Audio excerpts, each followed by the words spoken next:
Mark, you're muted.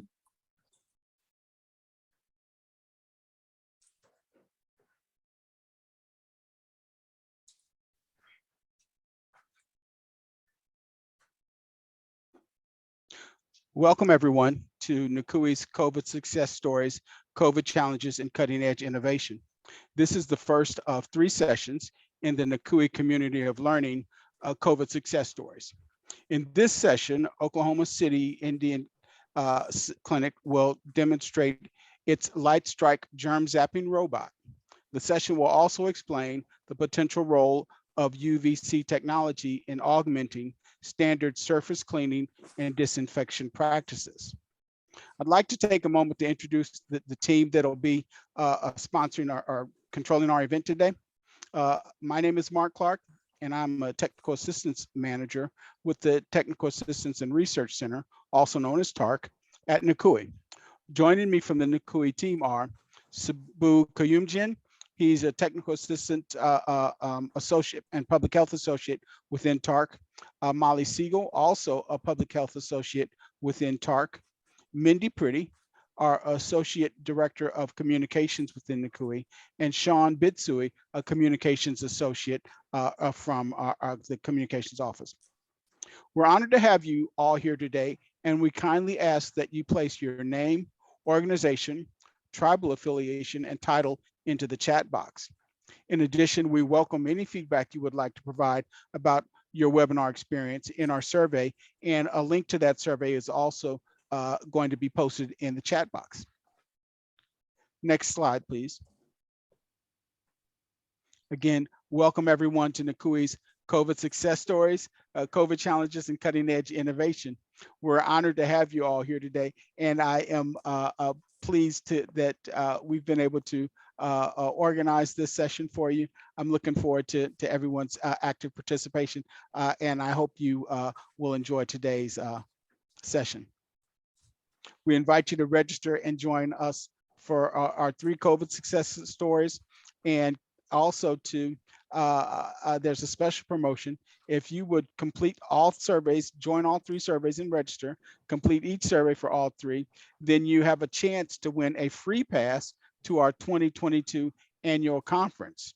The annual conference theme, No More Broken Promises, A Path to Health Equity in Indian Country. We'll share details about that later. So your chance to win that free pass will be available to you if you attend all 3 of our sessions.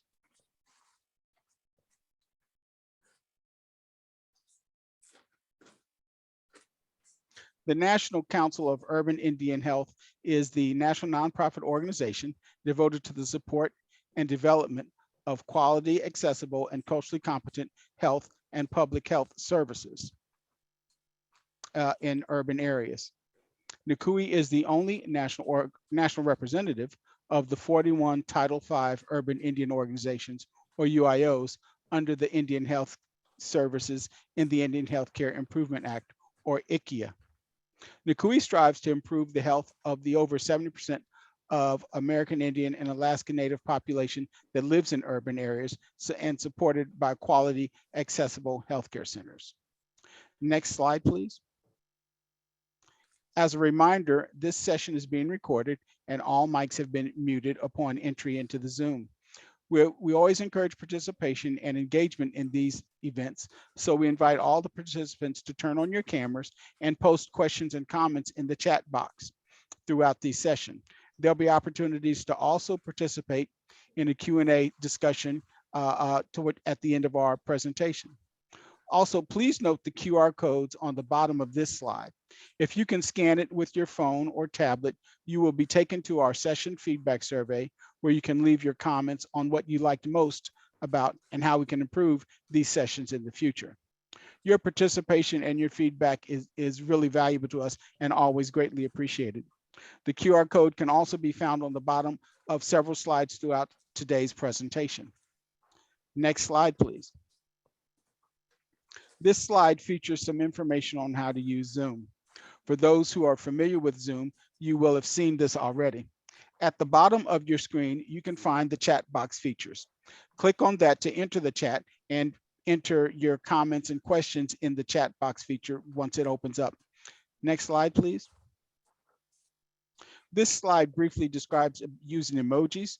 You can click on the slide within the chat box window on the happy face slide, and it'll show the drop down menu of emojis. We're additionally asking you to feel free to use icons and emojis throughout the chat to indicate your reactions. And we'll ask you at different points in time to indicate your reactions, applause, and other kinds of response to our presenter. Next slide, please. As shown on the agenda, we will begin our presentation at 1:05 p.m., followed by the Q&A session, which is scheduled for approximately 1:50 p.m. We'll end with our evaluation and a discussion of upcoming events and adjourn promptly at 2 p.m. We want to be respectful of your time. Thank you so much. Next slide.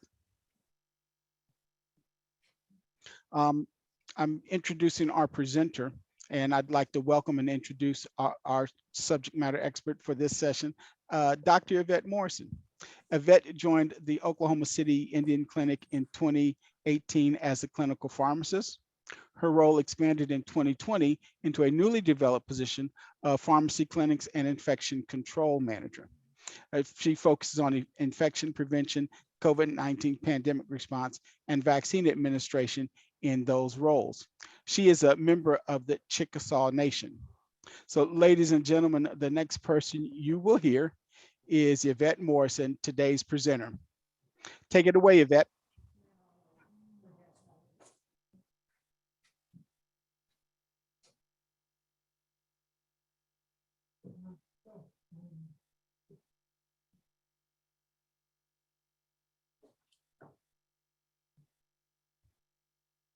Is Yvette maybe muted? Oh, yes, I am. Thank you, Mark. Thank you for that introduction. And I am happy to be here with NCUI this afternoon. Good morning or afternoon, depending on where you are piped in. I'm happy to talk about UVC light technology and the experience that we've had at the Oklahoma City Indian Clinic in terms of implementing that technology. Next slide, please. I have no financial disclosures to reveal, although I will be talking later on in the presentation once I tell you about our experiences at my facility. I will be talking about a particular product, but no relevant financial relationships. Next slide, please. This afternoon or morning today, we're going to cover some basic objectives, essentially discussing the potential role of UVC technology within disinfecting practices, as well as specifically outlining our implementation of the UVC technology at the Oklahoma City Indian Clinic. Next slide, please. So to begin, this slide depicts the various wavelengths along the electromagnetic spectrum. I just wanted to start with an overview of this spectrum so that we have a basic understanding of its relevance to the disinfection ability. So the area of interest obviously is ultraviolet or UV, which is nested between the X-ray and visible light spectrum on the chart that you see in front of you. The most common form of UV radiation, as we all know, is sunlight, and the sunlight produces three forms: UVA, UVB, and UVC. The UV radiant energy is a known disinfectant, has been in use for quite some time, disinfecting air, water, and non-porous substances or surfaces, excuse me. Wavelengths specifically within the UVC band between 200 and 280 nanometers is the wavelength of interest. And that has been shown to be the most effective for disinfection. Next slide, please. So UVC light exerts its germicidal effect on microbial cells because the intracellular components of microbes, such as RNA or DNA or intracellular proteins, absorb the UVC particles, and this causes damage to these components, thereby preventing replication and survival of the organism. UVC light in this context is often also referred to as germicidal ultraviolet light. So you may see the acronym GUV if you are reading anything about ultraviolet light use and disinfection. But again, it's within the optimal spectral band of 200 to 280 nanometers. It's known that longer wavelengths outside of that range, albeit they're less energetic, they can also provide some disinfection, but it typically requires a lot longer duration of exposure as well as a higher dose, both of which may not be practical in use. So overall, the determinants of efficacy are dependent on exposure to the UVC light, the actual amount of energy that is imparted by that light, and the duration of exposure. There are always concerns about safety of UV light, UV radiation. We all know that UVA rays and UVB rays are associated with skin damage, cancers, etc. However, with UVC light, it is not as, the penetration depth is not as extensive as what is seen with UVA and UVC, but there is still potential for skin burns and eye injuries known as photokeratitis. The overall risk of long-term sequelae such as cancer is typically thought to be much lower than what is associated with UVA and UVB, again, because of the lower penetration. Those that have succumbed to photokeratitis or eye injury report that it feels like sand in your eye as far as the irritation and pain that's associated with it, but typically it subsides several days to within a week. The other potential safety issue is some UVC lamps generate ozone, and that can cause irritation to breathing passages, especially in those that have underlying respiratory sensitivities, such as having asthma or allergy sufferers. Next slide, please. As I mentioned, there is demonstrated efficacy of the use of UVC light within the disinfection parameters, but there have been over time, with continued development of UVC light, regulatory agencies that have weighed in on its use in this paradigm. So the WHO and ECRI are two organizations that are pretty staunch about recommending that these technologies only be employed following standard cleaning practices, and that the UVC light technology should not be a standalone procedure. CDC and ECRI have also gone on to say that the disinfection should be limited directly, or I'm sorry, that the disinfection should be limited to directly exposed surfaces. And that comes back to the discussion about efficacy in terms of exposure.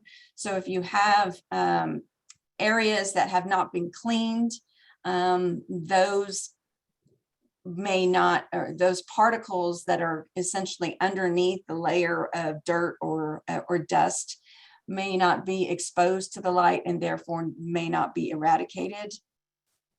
And then lastly, all of these regulatory bodies that I've mentioned, in addition to the International Commission on Non-Ionizing Radiation Protection, whew, that's a big organization. They all jointly state that human exposure should be avoided when using UVC light, and should only be used in empty rooms or whenever there is implementation of motion sensors with the particular technology.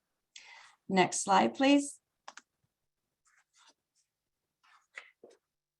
So after that brief background and foundation, I want to switch gears to our Oklahoma City Indian Clinic experience. Next slide, please. And these are on this slide, a list of a variety of manufacturers. As you can see, there are multiple manufacturers of UVC technology. The manufacturers in and of themselves offer different systems. Some have air systems that are incorporated into HVAC systems. Others have portable units, handheld units, a combination thereof. There's just a lot of options that are available in commercial manufacturing currently. Next slide, please. So at the beginning of, or shortly after the arrival of the COVID-19 pandemic, the Oklahoma City Indian Clinic started looking at various ways and means to augment our disinfection, because, you know, if you can remember back that far, it's hard to remember life before COVID, it seems. But if you think back to the early months in 2020, we didn't really know exactly what we were dealing with for sure, nor did we have a good grasp on how to eradicate and what our best practices would be in terms of cleaning and disinfection. So ultimately, after looking into the UVC technology, my organization settled on the Xenix LightStrike robot that's produced by Xenix. Some of the advantages of this particular technology is that it utilizes pulsed xenon light. So the UVC is emitted in repetitive pulses that cover the entire UVC spectrum.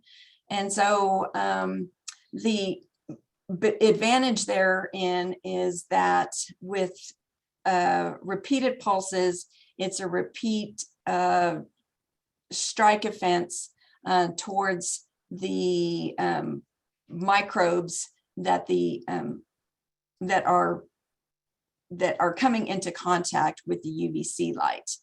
And so it's just a continuing hammering effect, if you will, of the light on the microbes in which it comes into contact. It is extremely easy to use, which we found as a definite benefit, because we aimed to deploy the robots into various areas around the clinic. So it was going to be used by various users. And so we wanted it to be extremely easy to operate. And then finally, this particular manufacturer offers a portal system whereby we can monitor the actual usage. So on any given time, I can determine who's using it, where, if the actual disinfecting protocols are being followed, to what extent, et cetera. So it allows us some data tracking metrics to to see how well it is actually being utilized throughout the organization. One of the implementation hurdles that we experienced kind of goes along with the benefit of having usage reports.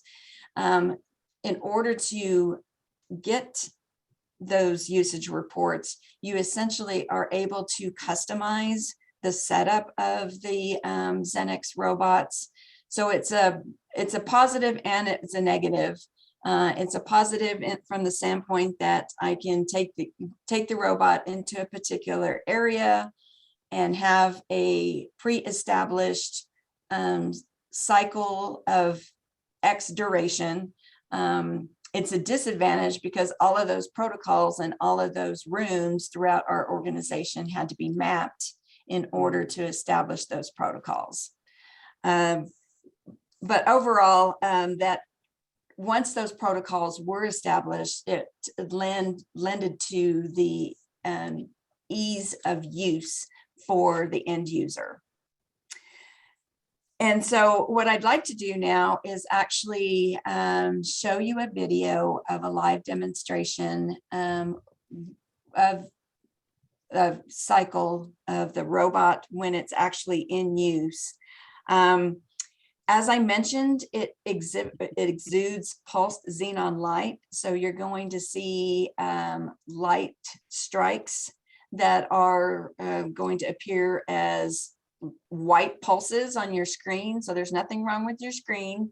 No need to adjust, but just wanted to give you a heads up that you will see those actual UVC light strike emissions. If we could roll the video, please.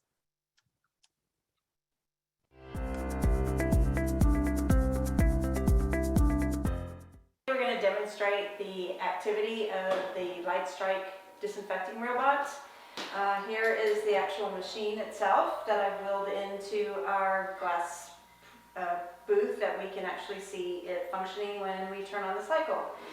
So in order to begin, the first thing you want to do is when you get to the area that you're interested in disinfecting is to put on the brakes of the robot so that the machine won't move.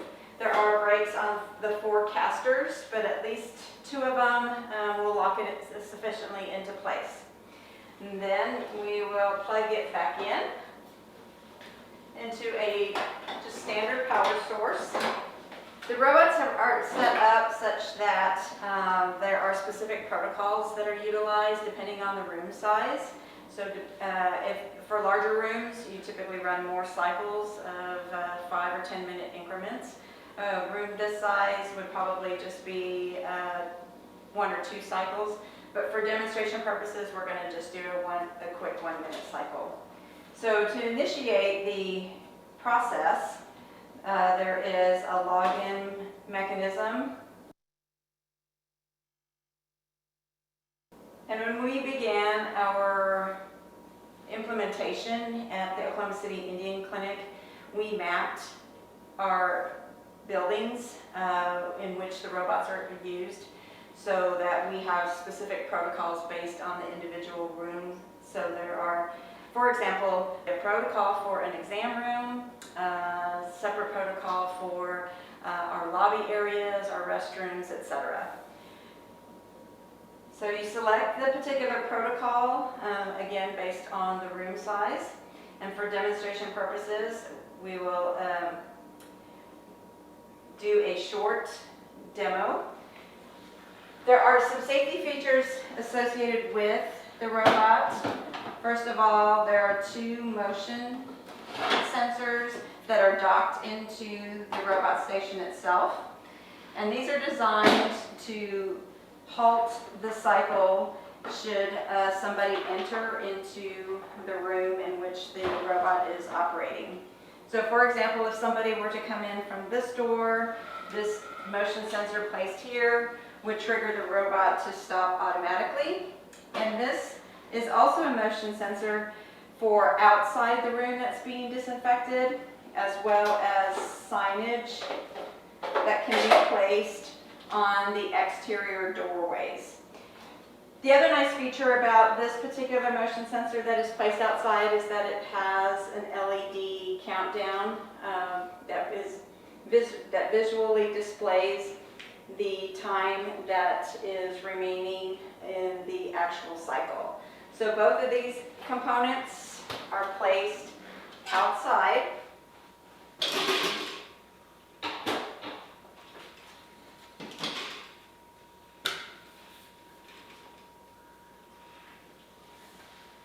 Once the motion detectors have been placed, then you go back to your selection screen and pick your particular protocol, and the robot will not start until it actually senses that there is not any activity or motion in the room. Once you have cleared the area, then the robot will commence to the start of the cycle, whereby the lamp will rise from within the robot itself and start emitting the UVC light into the area to be disinfected. And we'll do so until it completes the particular cycle for that area. And once it has completed, the emission will cease, and the lamp will then be drawn back into the robot itself. From there, once the cycle is complete, the steps that need to be taken are essentially in reverse of what was done at the beginning in terms of setup. The motion detectors are docked back into the robot for subsequent charging, and then the robot can be returned to the place of storage.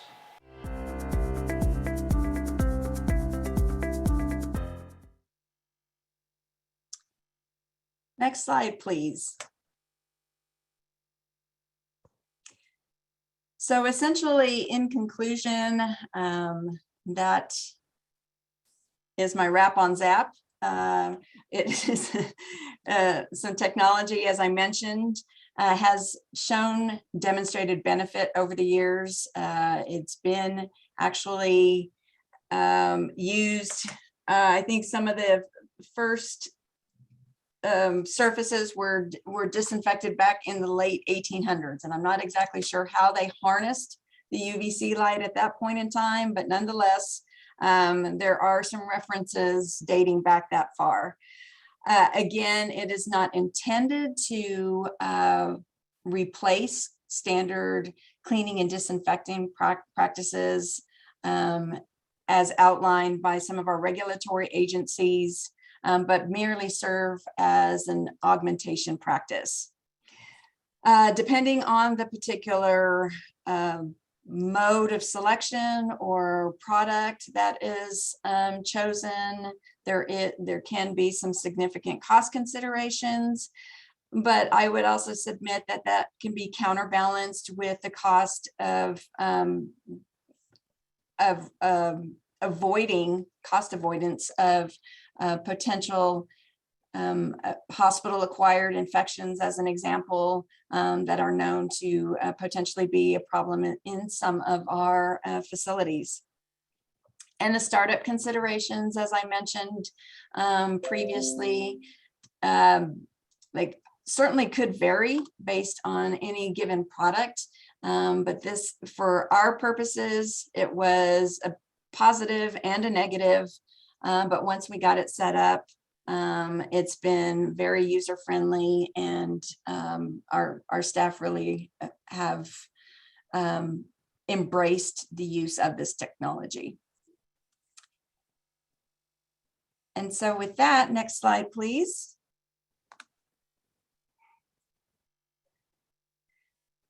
Here are some references if you're interested in additional reading.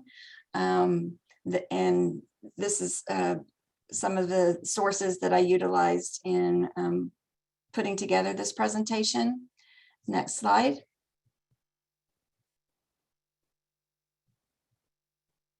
More references. Next slide, please.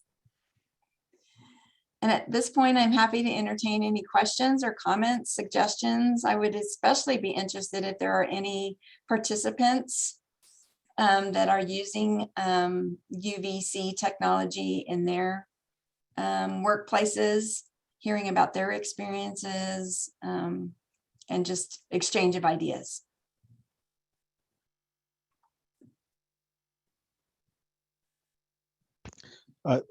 Thank you, Dr. Morrison. I see our first question that's entered into the chat is from Diane Pejuan, and her question is, how do you assess for efficacy on site? Thank you for that question. As far as assessment of efficacy, we actually just look at utilization. This Xenix company has data on file regarding its efficacy against a host of microorganisms, SARS-CoV-2 that's associated with COVID-19,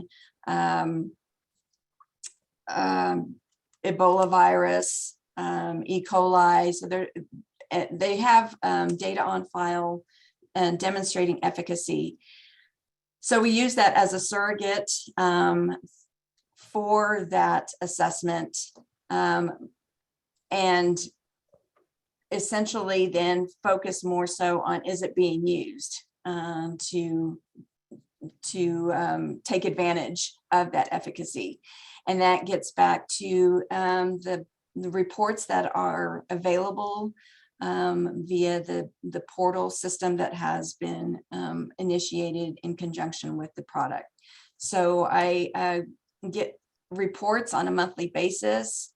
I can see who's been using it, where it's being used, if particular protocols are being followed, or is the machine being interrupted and not resumed in terms of completing the disinfection cycle. In our larger waiting areas that require multiple disinfection cycles, are all of the cycles being done at each disinfecting opportunity, or is somebody coming in and just doing one out of the 4 recommended cycles? And so it's more so a metric of utilization.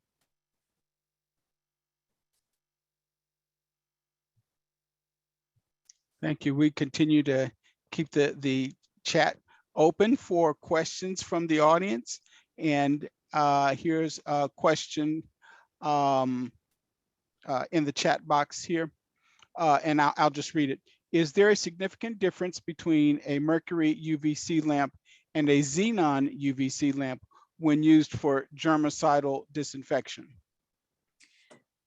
The older products utilized mercury. So backing up to UVC light and the fact that when it is emitted primarily from the sun, it is absorbed and actually doesn't, it's absorbed by the atmosphere. So not much of it penetrates, gets down to earth. And so there needs to essentially be a carrier of the UVC light. Earlier on, mercury was the most commonly utilized carrier for UVC light.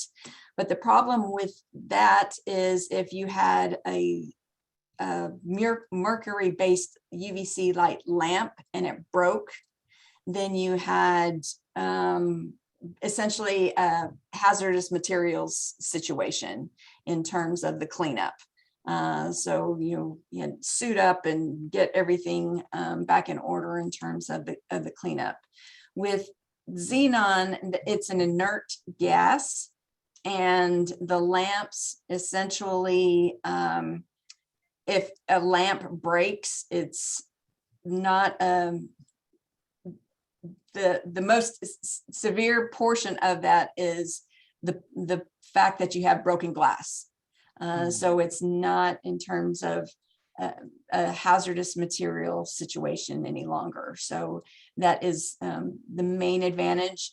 But in terms of how, or in terms of how the UVC is impacted, and does it disinfect better when it's carried versus mercury versus xenon, that's not the case. It's mainly just a safety, it's a safer way of delivering the UVC light with xenon versus mercury.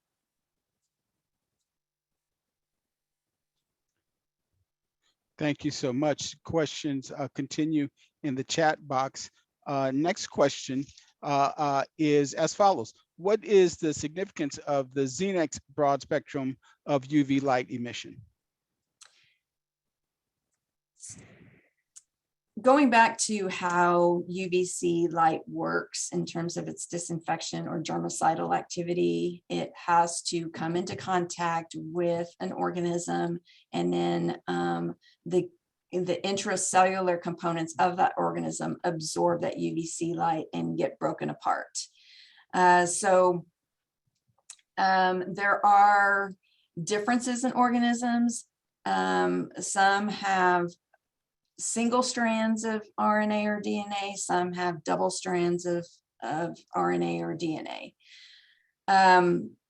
When an organism has a double strand, it is more likely to withstand that UVC light absorption and be able to repair itself as compared to a single-stranded organism.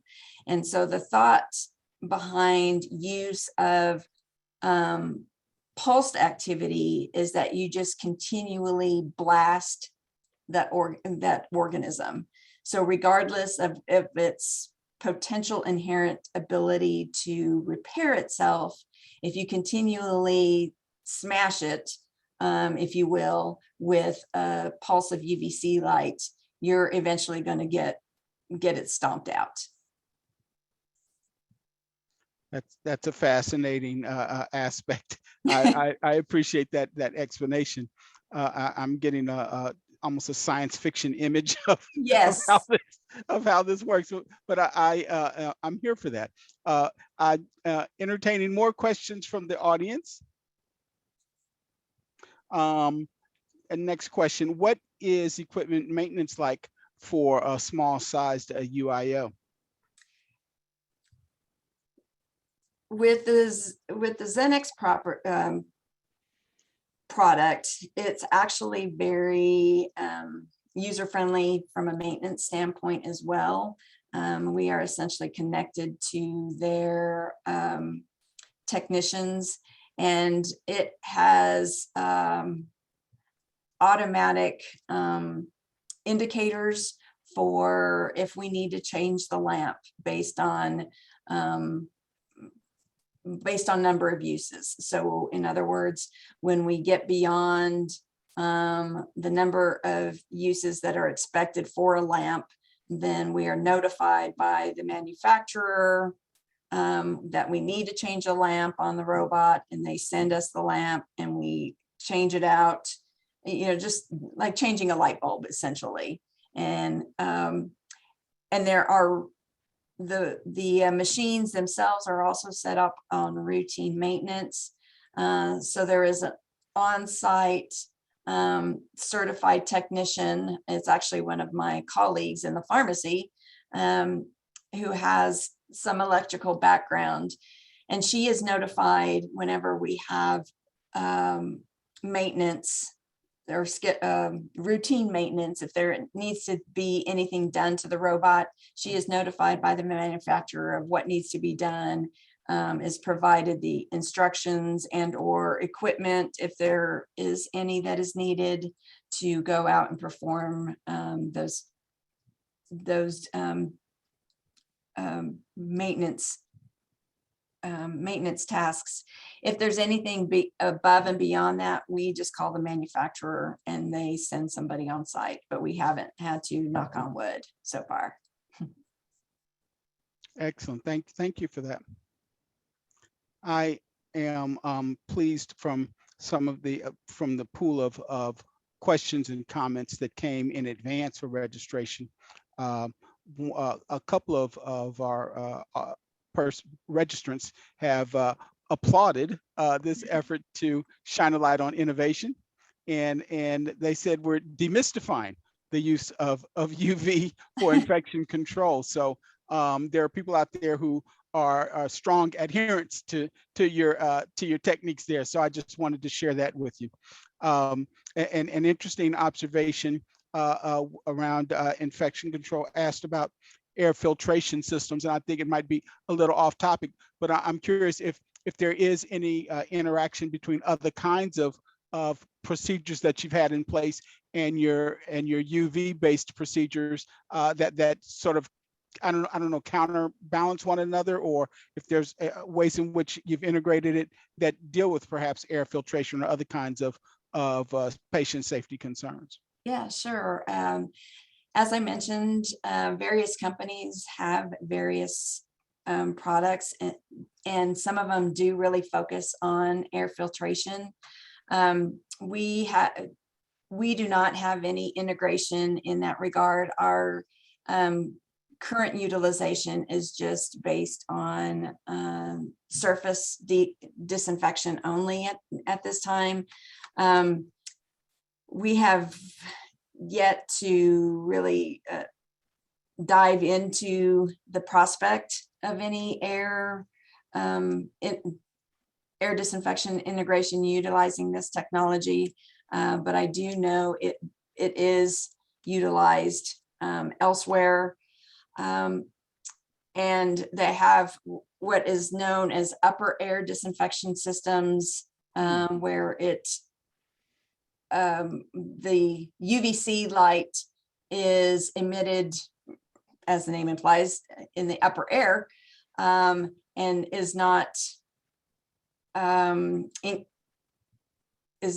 directly in line or contacting a person, because again, going back to the safety mechanisms and some of our regulatory entities indicating that should not be involved in human contact, direct human contact. So those systems are set up slightly differently, but we currently have not interfaced with that additional technology. Thank you. A question from the audience with regard to the cost of the system, and ask specifically about what do we know about the cost of the system, and if there's anything details you can share there. Generally speaking, the portable robots are upwards close to $100,000. So that is a pretty significant chunk of change. But I think also if you look at the long-term benefit in terms of, especially within a hospital setting, which ours is not, it's a clinic setting, but nonetheless, in terms of your potential for decreasing sequela due to a hospital or health system acquired infection, and how much additional cost that can apply to a facility in terms of having to treat and retreat those types of infections. So I think it's, really a cost benefit to cost avoidance ratio evaluation that each facility has to perform on their own. I think that's a really helpful observation. I've seen at least one emoji in our chat that maybe registers a little surprise, perhaps, when I'm trying to interpret this emoji. But at any rate, that's at least one audience reaction, I think, when they heard the cost. But I appreciate your effort to balance that out with notions of benefit, and maybe it's a way in which all UIOs would have to tailor their situations for their own specific needs in that regard in terms of cost.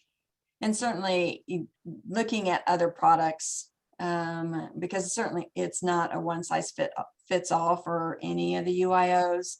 You would just have to do your own internal analysis as far as looking at the individual products and how they could be implemented within your own institution and serve your patient clientele the best.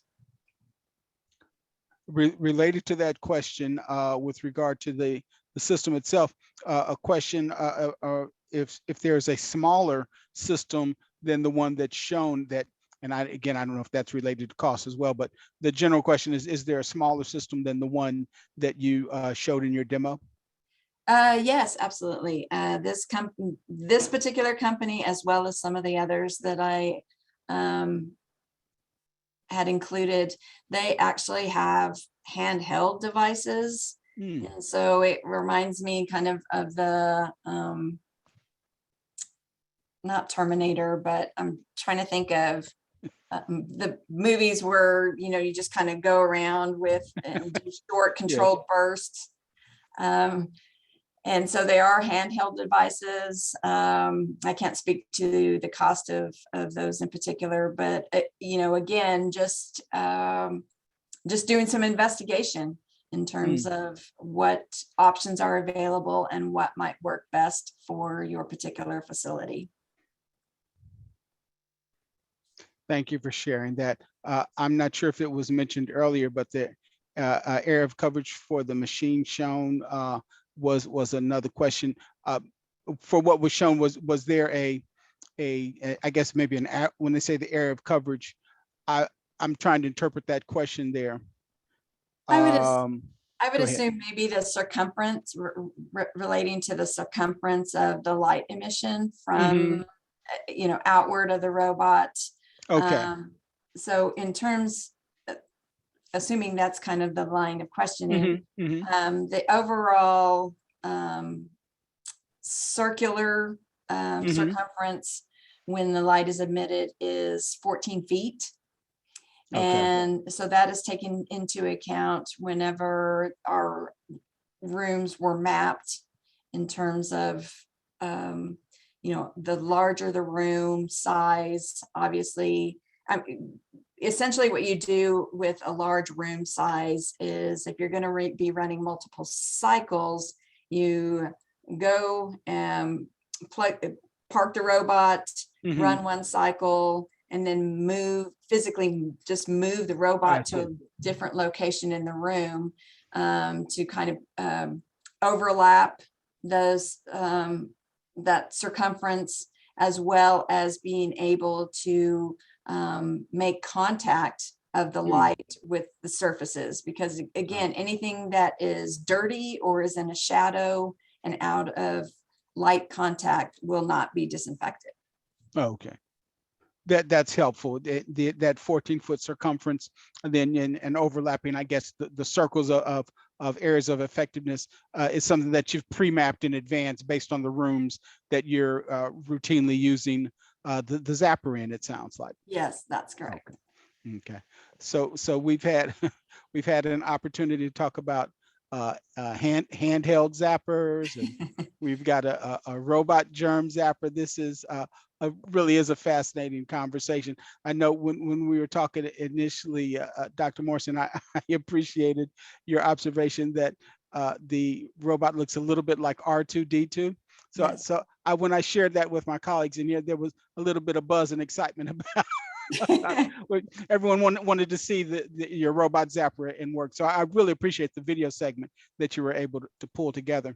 We're right at 1:49, and we've had fairly good audience interaction. I'll just add one more final go around for any audience questions. Respond, and I will solicit response as well from the audience with your emojis, your clap emojis, your heart emojis, all of your emojis that signify your appreciation for Dr. Morrison's really informative session. Thank you so much. I see a robot emoji in there. That's wonderful. I really appreciate your engagement, audience, and of course the the audience appreciation continues to roll in. And thank you so much, Yvette, for sharing this love of detail. I recall when we first heard about your germ zapper, how I couldn't wait to talk with you.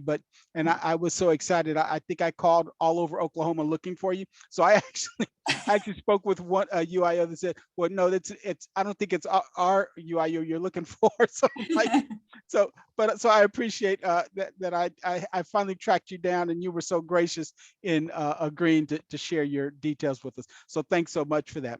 I'm going to again, Yvette's email is posted into the chat box. Her contact information is readily available. As a matter of fact, she asked that we make sure we share it with everyone. It's also worth noting that slides from today's presentation, as well as a recording of this presentation, will ultimately be archived on our homepage and available. And all of our participants today will get the slides sent to them as PDF slides. I think we are ready for our next slide then. Your feedback is really important to us. We've asked throughout the presentation, you've seen the QR code. We continue to ask that you join us not only in giving feedback and suggestions about how we can improve, but if you will participate in all 3 of our sessions, register, complete the surveys, and join us not only today, but May 5th and May 10th for sessions 2 and session 3. You can be entered into a raffle for exciting swag. Our Democracy is Indigenous swag is in high demand, and there's limited supplies available. So you want to hurry up and get your shot at this raffle. And again, if you're able to attend all 3 sessions, we will enter you into a raffle, not only for the swag, but for a free pass to the 2022 annual conference. I'm looking forward to the annual conference in May, and there's a little bit more detail about the conference in our next slide. So don't miss your opportunity by attending all 3 sessions to get that shot at a free pass to the annual conference. Next slide, please. Upcoming events. May 5th is session 2 of our COVID community of learning on success stories. This will feature mental health topics as well as resources. Again, of course, our swag giveaway is part of that. And you got to come to session 2 and session 3 to be eligible for the raffle for the free access to the conference. May 10th is our session 3, and the closing session will feature UIOs from the Santa Clara Valley and the Phoenix Indian Health. I am looking forward to that discussion of HR challenges, in particular around recruitment challenges that our UIOs have faced. Then finally, May 13th, our 4-in-1 office hour session will return on the 2nd Friday of the month. That'll be our session ending this cycle of peer-to-peer office hours, but will return again in August. And of course, finally, the No More Broken Promises, Path to Health Equity in Indian Country is the theme of our annual conference, May 24th to the 25th. If you look in the chat box, the registration link for the conference has been pasted in there. And we also have a nice photograph of the promotional event. So we're going, when we send out the thank you messages for this and enclose not only the PDFs of our slides, we'll make sure that we include the links to the scheduled events that are shown for the upcoming sessions for the rest of the community of learning. So we're a little bit ahead of the game at 1:54, but I'm ready for the next slide. I want to thank everyone for your attendance and your active engagement. It's been a pleasure hosting this session, and I hope, as indicated from many of your pre-registration questions, that you got exactly what you were looking for when you learned more about UV. I am particularly happy to have finally figured out what a germ zapper is and how germ zappers work. and I really appreciate the explanation that Yvonne was able to offer us. One person in our chat has indicated that they can't see or they can't scan the QR code. I'm not sure if that's related to their smartphone, if there's some other reason that the QR code might not come through. Also pasted in our chat is the registration information to the annual conference. That's the event, the NCUI.org event, a link that's just been posted in there. You can access the survey by clicking on the link to the survey that's pasted in the chat as well. That's the qualtrics.com link that's been pasted in the chat on a couple different moments throughout today's session. So that's your another way you can access the survey if the QR code does not work for you. I really hope that you're able to send your feedback to us through the evaluation survey. It's really important that we collect that data. Not only do we collect it for our own quality control purposes, but we also report that information to the Indian Health Service who funds our efforts to provide training in TA. So I'm looking forward to hearing a really positive feedback from session 1 of our 3-session community of learning on COVID and the final appeal to you to send those evaluation information to us. Close the loop. We can let Yvette know what you thought of her presentation.